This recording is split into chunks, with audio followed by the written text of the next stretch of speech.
Pickle, pickle, pickle, pickle. It is November 9th. You'll be seeing this on November 10th. We've got our next edition of Pelotero Pickle. Chris, how are we doing today? Delightful. Robert, how are you? Doing pretty good. Doing pretty good. No baseball, which is kind of sad, at least on TV. Feels like a void in my life, but we deal with it. Japanese league's still going on. I talked to Andrew Alberts, left-handed pitcher extraordinaire, Canadian left-handed pitcher extraordinaire. You can if you have cable right now, you can randomly click through your cable, and there's this one station that plays NPB, Nippon Professional Baseball games, with no audio, and you just hear the fans in the stands. But he also told me they have fans in the stands, but they're not allowed to chant at the game. So like normally it's really loud there, so they can make noise, but I don't think they're allowed to make noise with their mouths, which is weird. So that's a COVID thing. They don't want to be projecting COVID over anything. Yeah, I'm guessing. I haven't really taken a long hard look at the stands, but you can tune into the NPB playoffs if you really need some baseball. Well, aren't they big into what are the inflatable things that you bash together? Yeah, they're the inflatable things that you bash together. What are those called? I don't even know what those are called. Glow sticks? I don't know. WBC 2013. Those were huge. Yeah, Winter Ball. Yeah. All right, you ready? Let's jump into topics. Tony LaRussa announced as the manager for the White Sox. Thoughts? It's great. I think he's a good manager. He's a really good manager, and if he wants to manage, he should be able to manage. Obviously, he's really good. I read some stuff the other day that I don't really fundamentally understand why people get so upset at things until they play themselves out, right? And not to mention, from what I understood, this was pretty much like a Reinsdorf decision, right? He ultimately is the owner of the team, so he can do whatever he wants. Basically, and that would be my general rule of thumb. If somebody owns something and they want to do something with it, short of it hurting or like morally affecting anyone else, then they have the right to do that. If you don't like that Tony LaRussa is the manager of the team, then you should probably buy the team and then you can hire whoever you want, right? Well, I think Major League Baseball has some hiring / interviewing protocols in place that are supposed to be followed as part of the franchise, and that sounds like that was not followed. So there's some controversy there. There's some controversy around comments that LaRussa had made a few years ago surrounding the Kaepernick protest, and the roster makeup of the current White Sox team would not be conducive to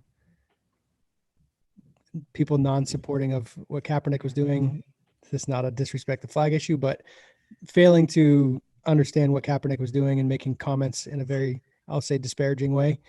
I've read also that he's had, was it Bruce Maxwell, the catcher for the A's? That was the first baseball player to kneel. Yeah.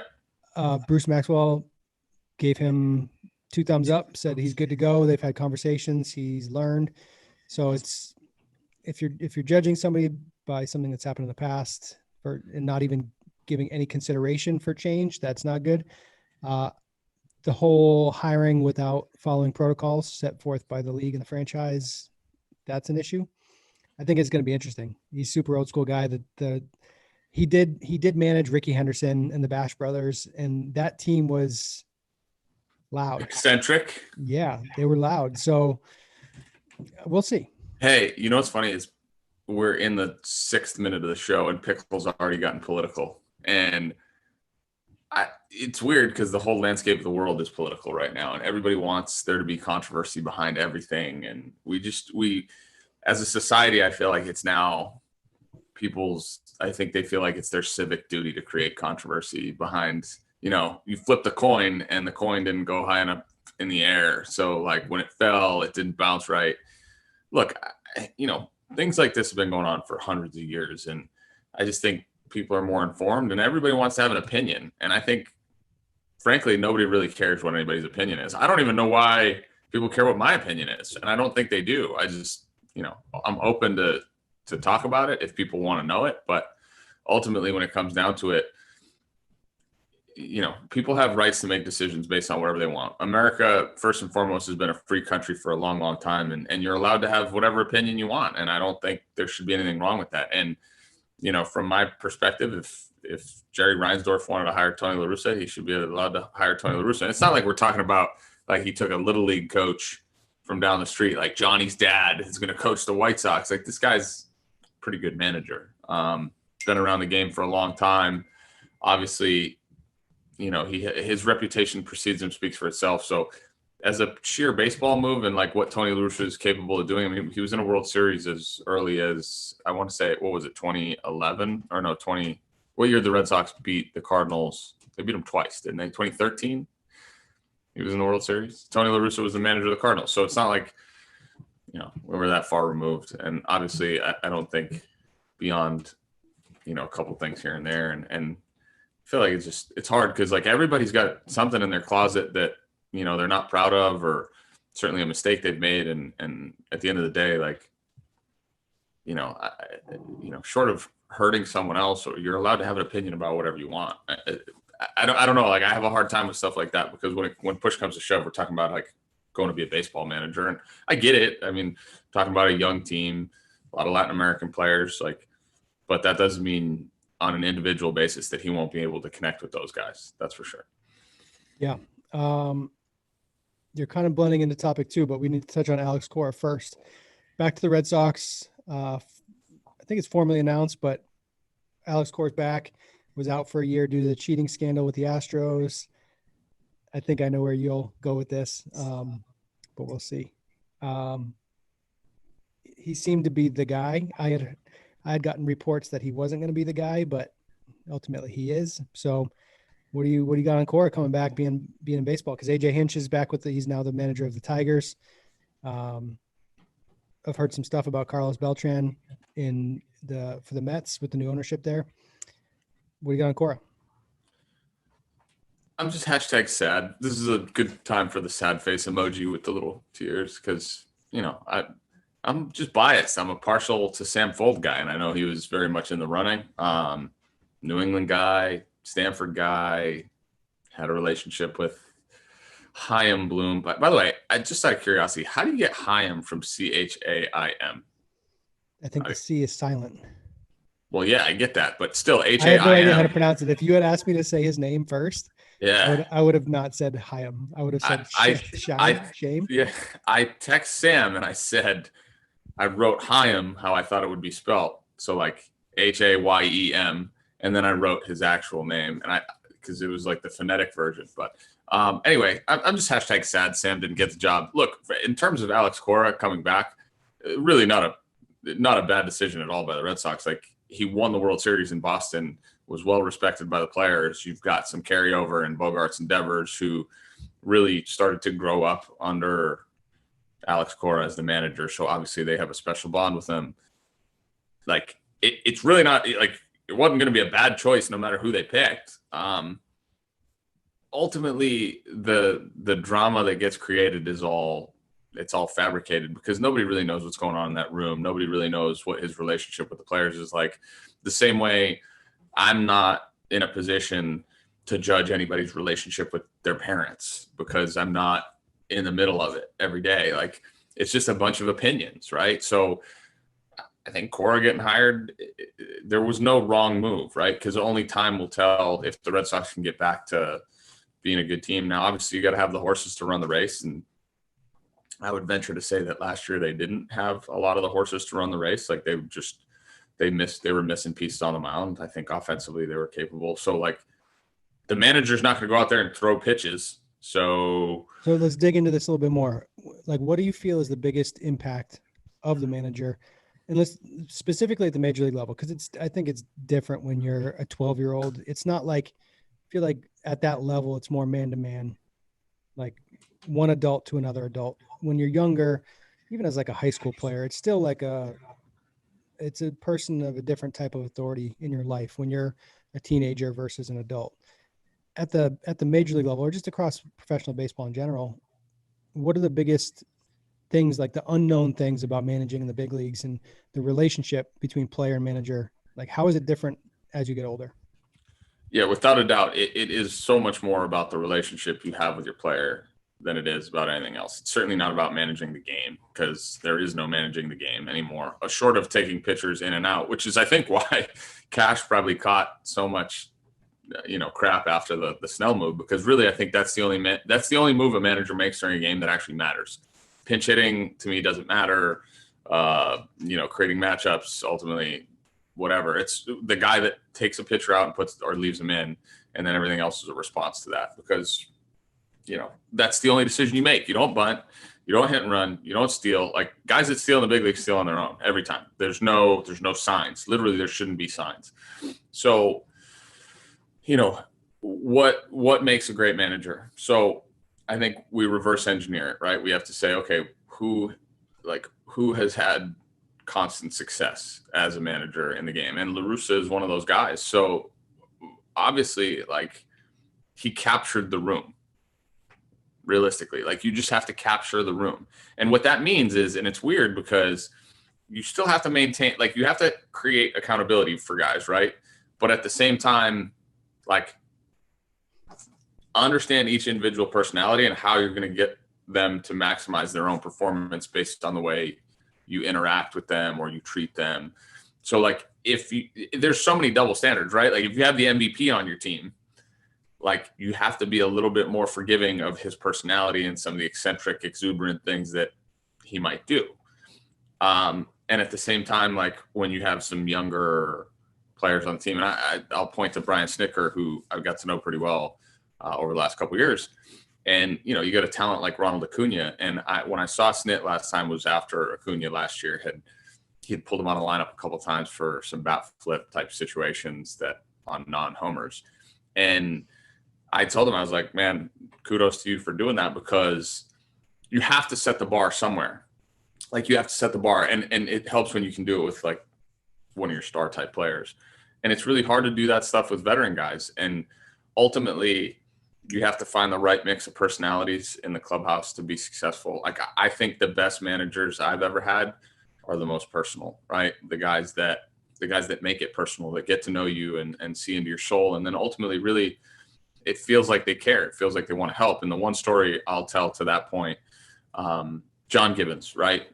It's my second game with the Blue Jays. I just gotten called up in May.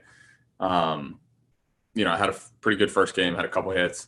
My second game, I'm 3 for 3 going into my last at bat, and we're beating the Yankees. I think it was 6-2 or something like that in the 8th inning. So we're at home. Looks like the game's locked up, and I walk over to the bat rack to get my stuff. Now, John Gibbons theoretically shouldn't care whether I get my 4th hit or not, right? It's not going to matter as long as we win the game. And Gibby kind of looked over to me and goes, "Hey, stay greedy right here." And that's all I really understood was the stay greedy part. But when he said that, it was so belligerently obvious to me that he cared.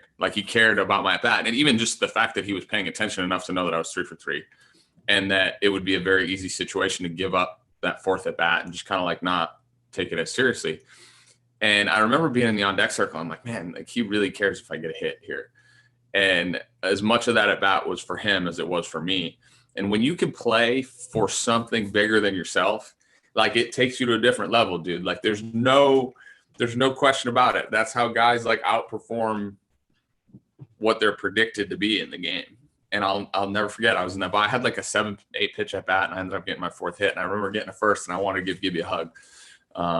So that's the stuff that matters. Guys like Terry Francona, got a chance to be around him a lot. And it's so obvious that they care about their players, and they're going to do whatever they have to do to understand guys' personalities to help them the best they can.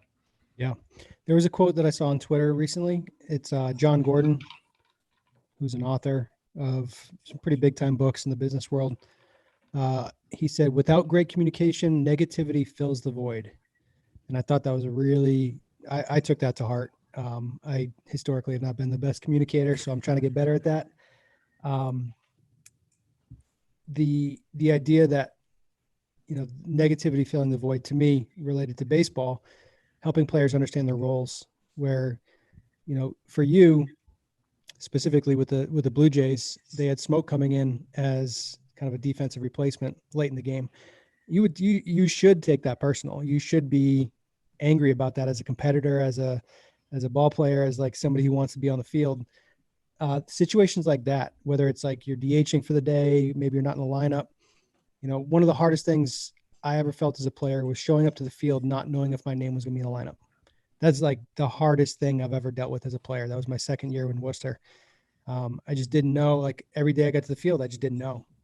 And I'm curious, that was just independent ball, which is still professional baseball, but it's not the big leagues. It's not like real life changing money. It's not, on the grand stage with a billion people tweeting at you every day. Communication at that level in terms of roles specific to you, how was that handled, I guess, and pros and cons? This is like my favorite thing that you've ever said or brought up. And it's such like a great point because, and here's probably part of the reason that I am the way I am, right? I've always had a tendency, and by that I mean just I talk a lot.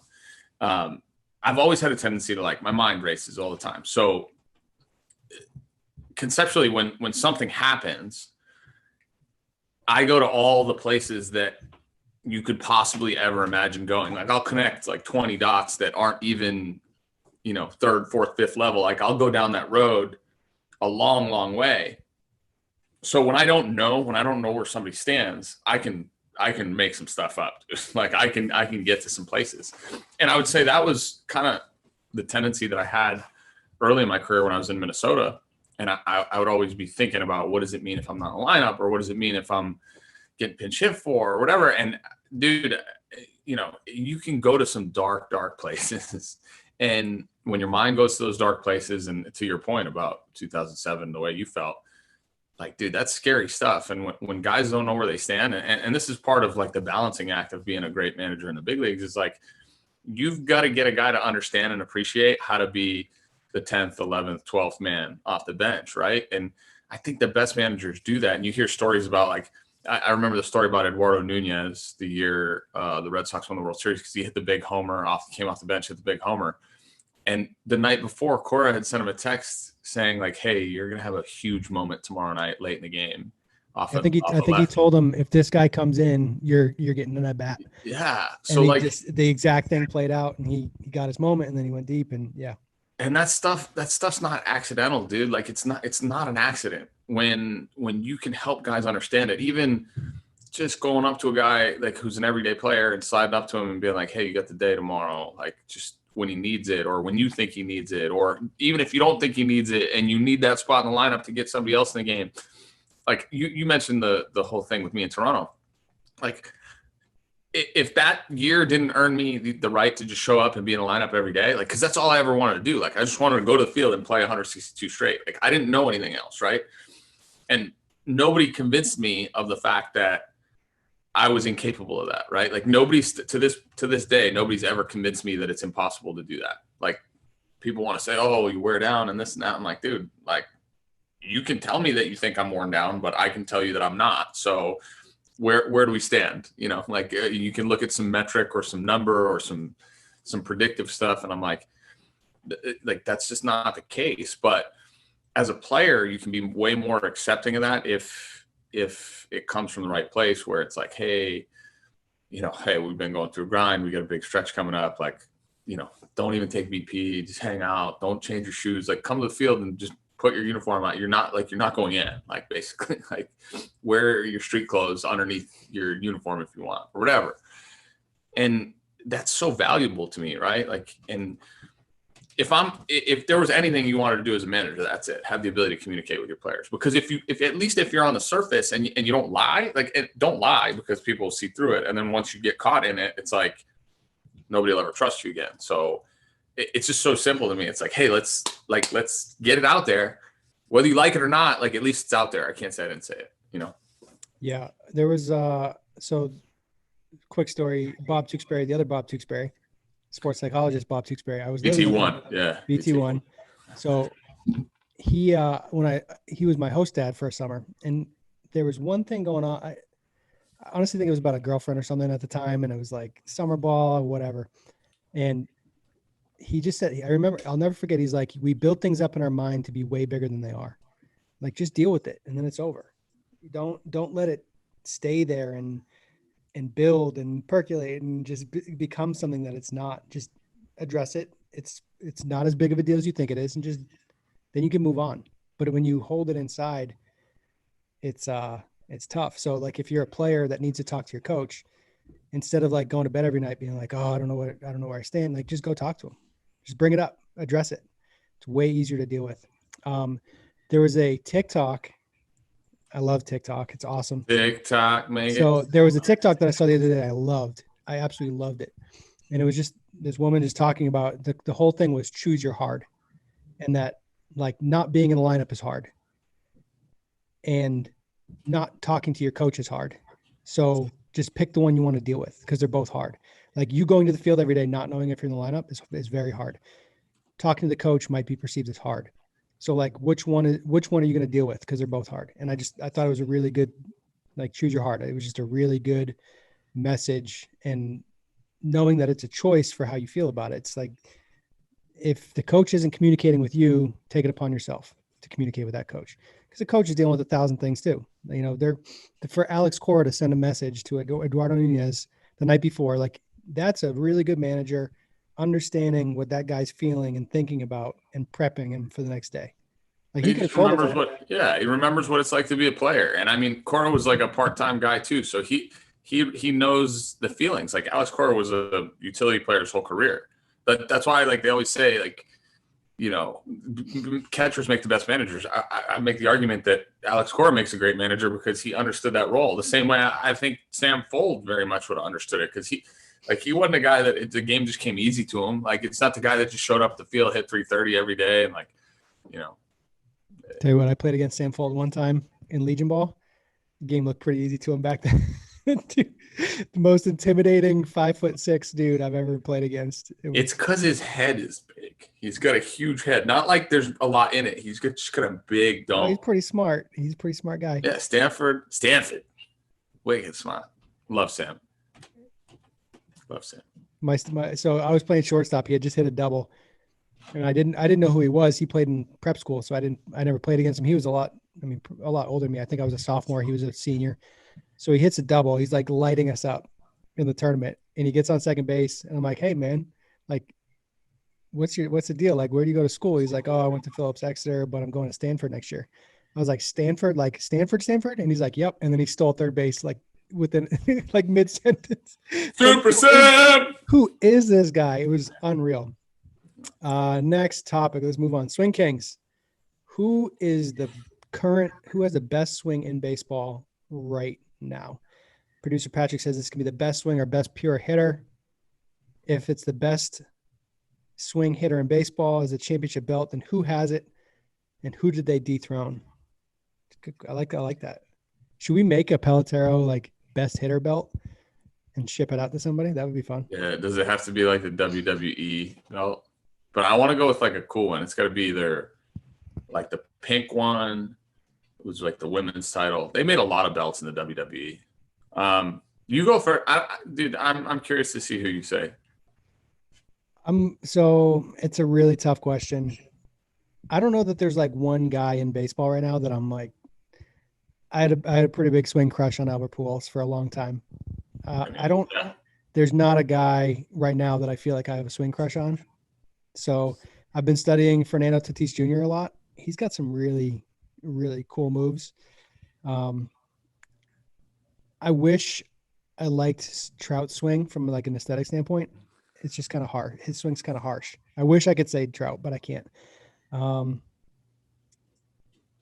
It's a tough question. Who's the guy? The Jimenez on the White Sox is Lewis Robert is Lewis Robert. Sorry, but Eloy's got some good stuff going on too. Yeah. It's uglier. It's just Eloy is a better hitter than Lewis. Yeah. Right now, Tatis Jr. right now is my favorite guy to study. So that I don't know if that's the best way to answer the question, but he's got some cool stuff going on. Really cool moves. You know what's funny about this? I was talking about hitting with somebody 2 days ago, and we're talking about like that whole list of 20 hitters that hit the ball harder than everybody else. And there were like 3 guys on that list that I would put on my team. And then I was like, dude, and I was like, Yelich isn't on there, and Trout's not on there, and whoever else. And they were like, Mookie, and I was like, yeah, Marcus. I forget about Marcus all the time. Like, there's no, to me, there's no better combination of hitability and swingability. And now, granted, I think he's allowed to do some things with his body just because of his flexibility and whatnot. But like, the more I watch it, the more I like it. And I think it's all combined with like his presence and knowing him and knowing a lot of people that are like close with him, and it's him, man. Like, to me, it's just him. And I don't think I can say anything more or anything less to change that. Yeah, it goes beyond numbers and just the metrics of it all. That list of hardest hit balls is funny. It's like, I just think a lot of people are focusing on things.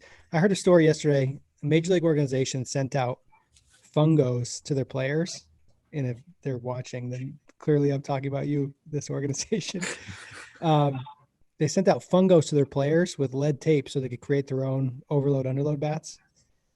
And I just thought it was hilarious. The kid in particular that I know that got the fungos, like, any bat speed gains that are meaningful are going to happen in the weight room. He just needs to be stronger. And it's like, why did you go through the trouble of sending your entire minor league system like 32-inch fungos for an underload bat?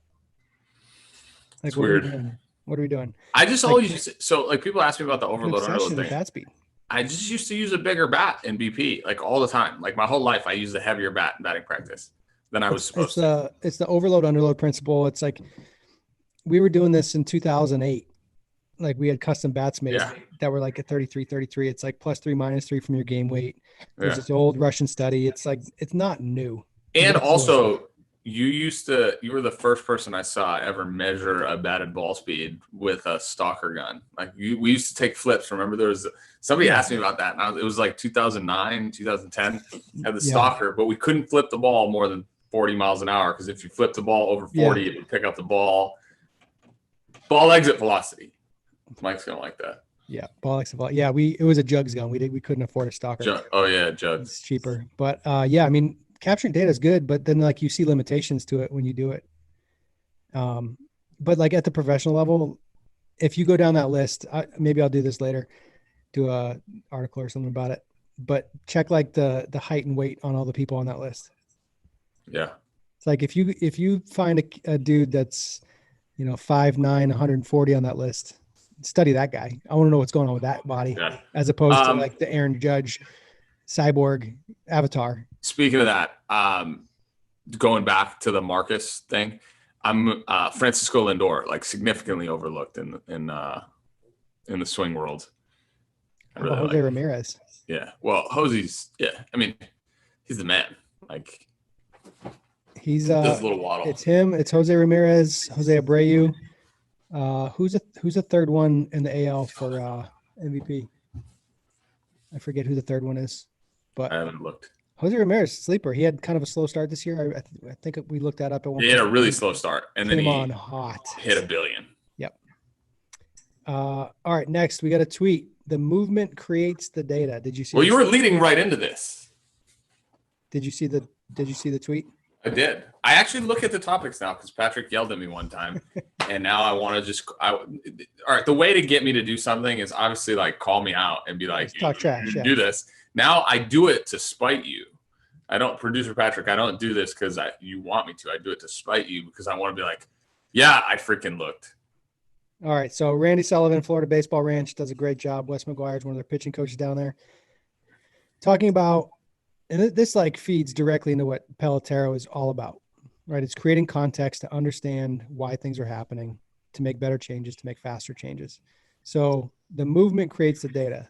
Like, my initial reaction to it, and our boy Joey responded, the data doesn't create the data. I mean, so much of baseball right now is looking at metrics just in a silo, like in a vacuum. It's just like, here's the metrics, make a decision off that. And that is absolutely crazy. What's the exact word again? The movement creates the data. Like, no kidding. What, and then what else is involved? So like, the example here is that the player was, focused on spinning the ball versus not spinning the ball.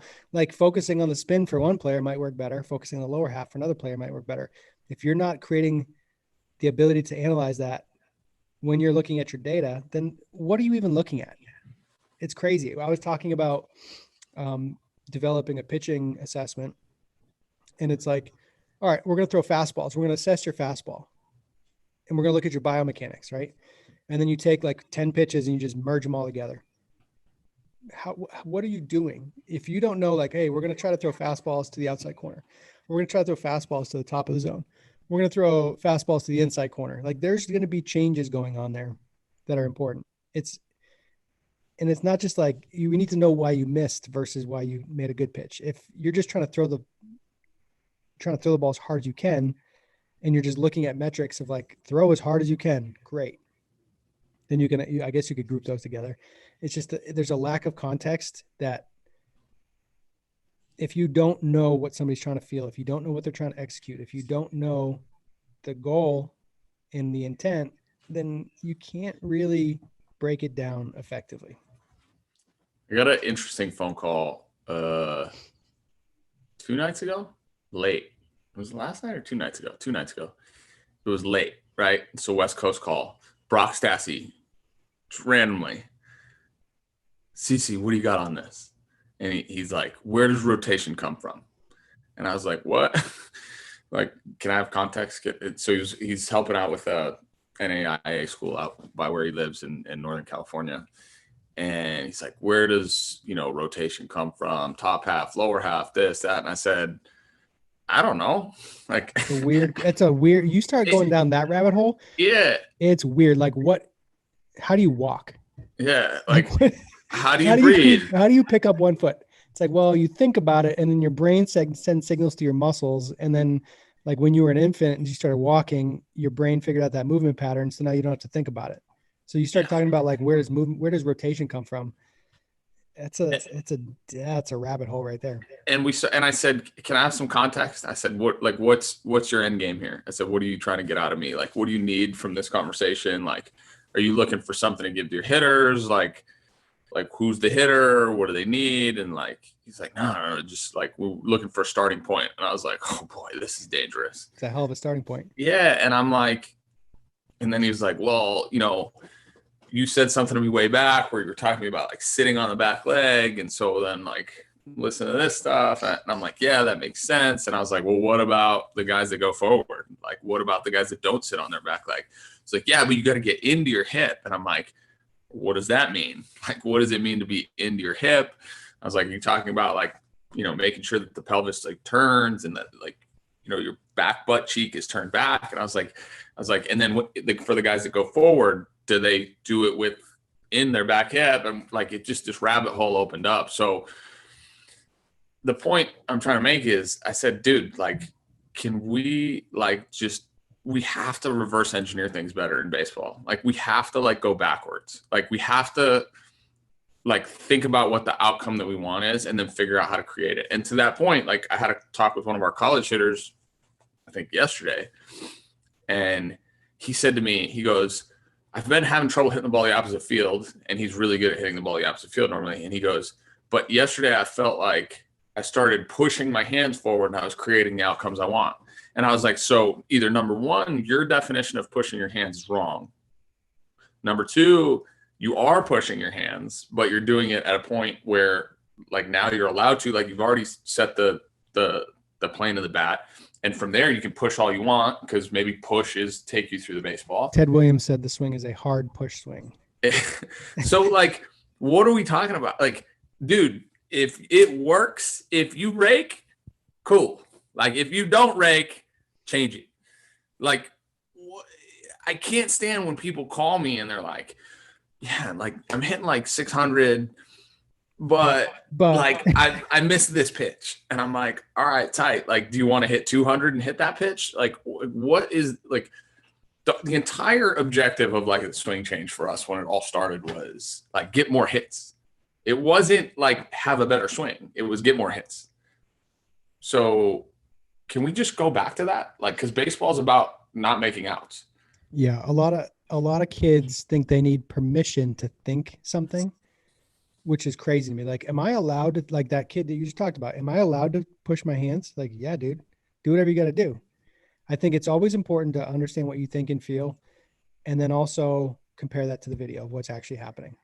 That's been so I used to talk about that with Pools all the time. Pools, there's a video of Albert Pools on MLB.com saying, I take my hands to the ball. No, he says, And I take the nod to the ball and he says, Enga. Right. So how do you reconcile him saying that?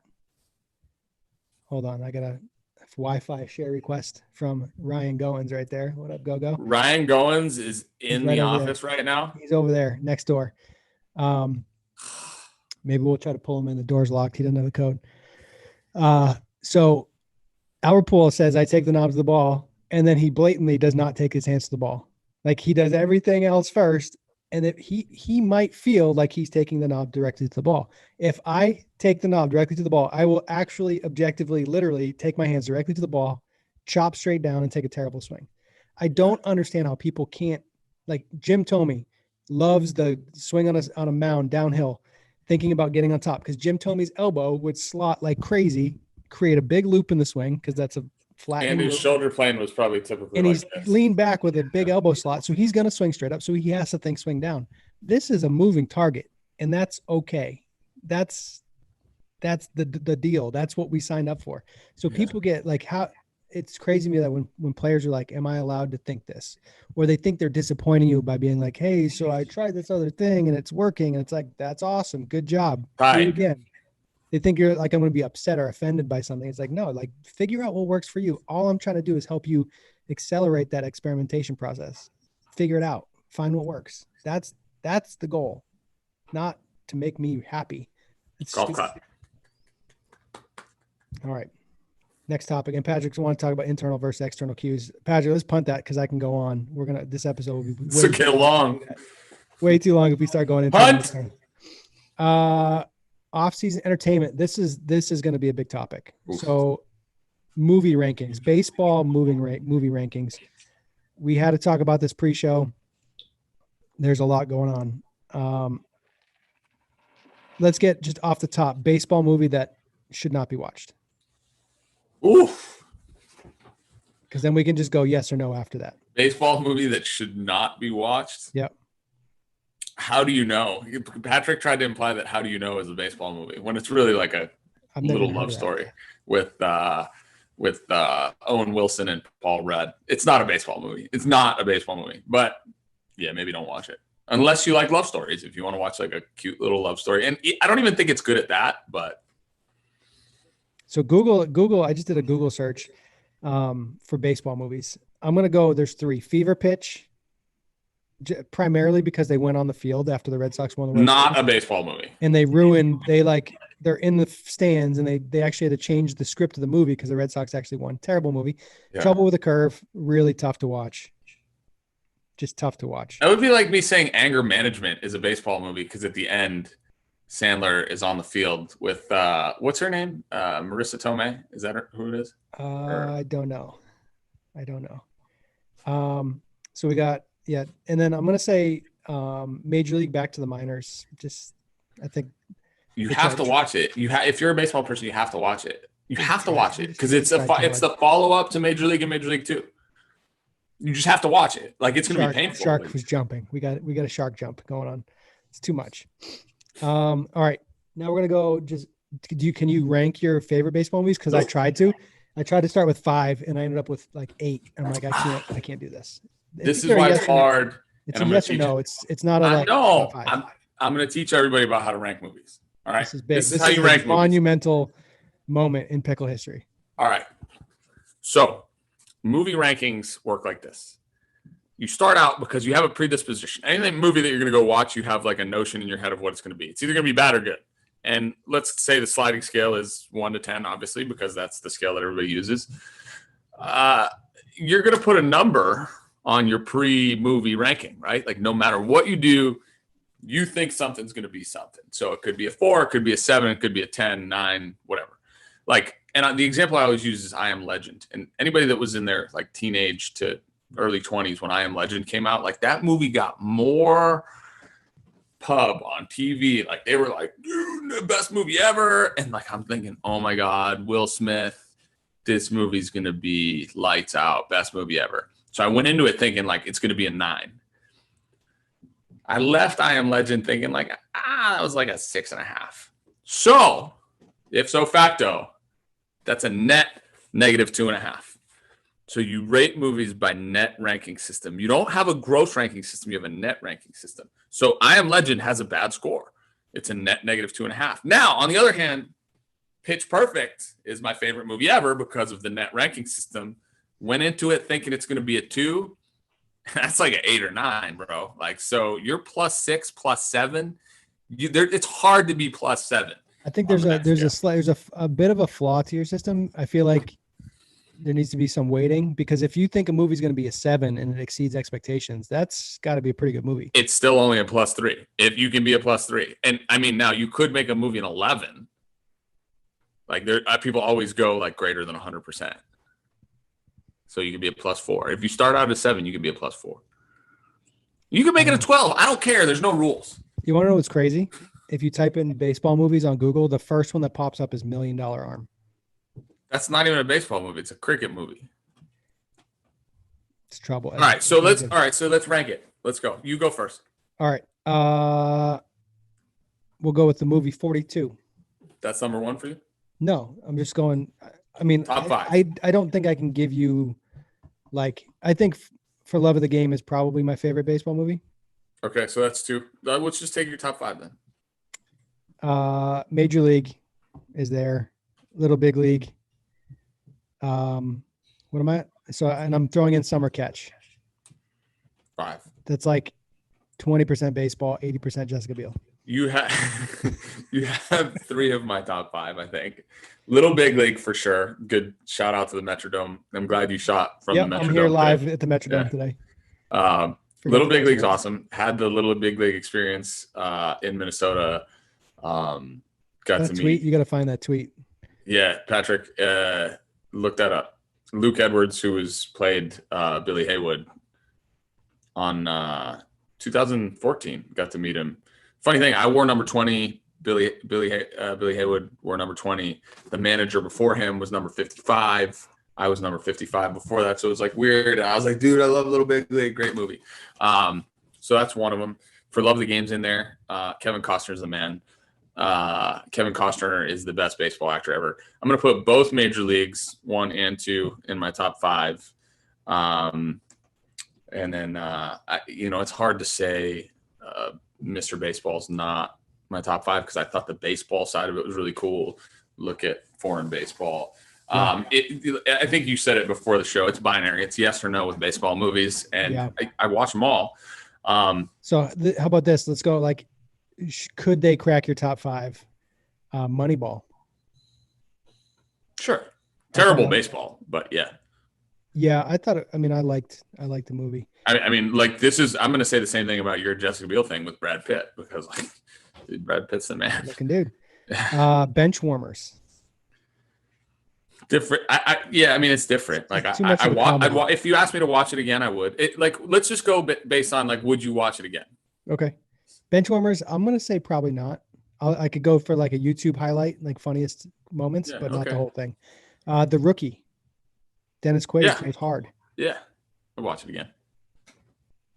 Bad News Bears, the original. Nope. Bad News Bears, the new one. Nope. Sandlot. Yep. Sandlot 2. Nope. No chance. let's hey. Hard no. This is the story. No. Mr. 3000 is an absolute yes. Summer Catch, yes. Yes. Hard. No. Loving each day as if it's the last. That's the first time I got to know who Ronan Keating was. The music at the end. I love that song. Loving each day as if the negotiation. The whole like ending of the movie is so horrific. He leaves the perfect game, wakes up the closer that sleeps, wake him up. And then he likes driving down the road. The scouts follows him and he negotiates like, was it from 10? Better make it 75. Better make it 75. better make it 75. So bad. Hey, no, you know what the best part about Summer Camp? You got to go watch this scene. Billy Brubaker, as he's coming up to bat at the end, when he hits the looping liner, terrible swing. And all I can think of is the guy from Scream. Billy Brubaker is the guy from Scream, and he's like super eccentric. But when he goes to slam the bat down and like have the donut come off, it's already falling off the bat. So, and he still like slams it down. And I'm like, no. And then, how about when they're doing drills and they're tapping the ball up to each other? They need like baseball people on set for that. Oh my God. Miles Dalrymple. Wow. He's so funny. Angels in the outfield. No. Sorry. Tony Danza. No. I don't know if I'd watch that again. Nope. It's probably. I watched it a few times when I was young. I had it on VHS. I wouldn't. That's a big time like baseball camp movie. The coaches just wanted 2 hours to do nothing, so they put on a movie. Rookie of the year. Yes. Funky butt loving. Absolutely. Hey, Patrick wants a thumbs up on this one. Yeah. 61. Yeah, I'd watch it. Pretty good one. It's pretty. I wouldn't go to it first. A League of Their Own. Yeah. Watch that multiple times. Yeah. Field of Dreams. Yes. Field of Dreams. And Field of Dreams I feel like it's in everybody's top 5, but it's almost not a baseball movie. It's deeper than that. Yeah. Right? I mean, it is a baseball movie. Yeah. Bull Durham, we obviously, Mr. Baseball. Yes. The Scout. I've watched it multiple times, but this is like a. So a funny story about The Scout. So I mentioned earlier, Bob Tewksbary, BT1 was my host dad. So I'm watching this movie one time, just hanging out. The final scene where he's pitching against in the World Series, it's against the Cardinals. It was filmed during the strike in '96. Bob Tewksbary was the pitcher who gave up the home run to Brendan Fraser. So I'm watching TV in the guy's house, and I look up, and Bob Tewksbary throws a fake pitch. Oh boy! His acting is so funny. It was great. It was amazing. I'm like, I gotta go watch it for that now. Yeah, his acting was amazing.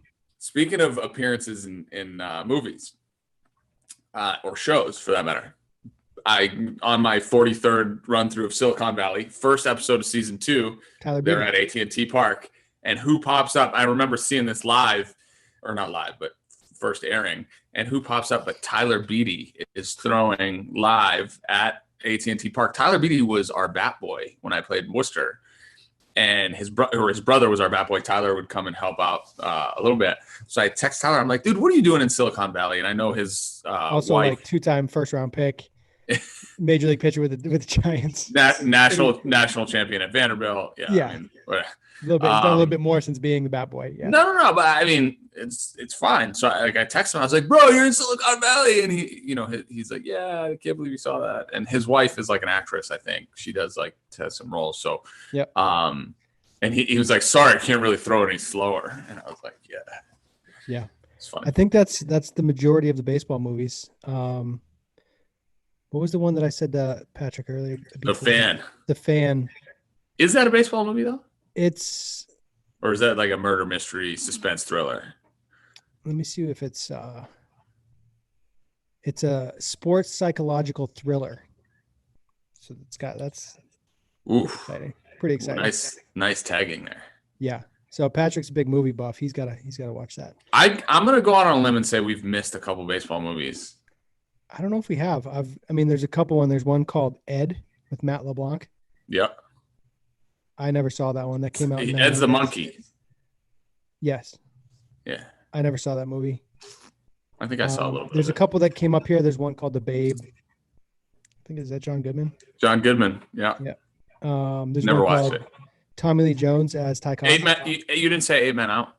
8 Men Out is not in the Google search, but that's a good one. I think that mostly covers it. All right, I think that wraps up. That was good. That was a fun segment there. Last thing Patrick wanted, NFL hot take. Ooh, my guy Tommy didn't come with it last night, bro. He did not. Freaking Tommy. Tommy got worked. I watched the game for like 30 seconds. Drew Brees threw a ball over 20 yards. I was shocked. It was really hard to watch the Tampa Bay Football Buccaneers last night. And I usually would never say that about Tommy.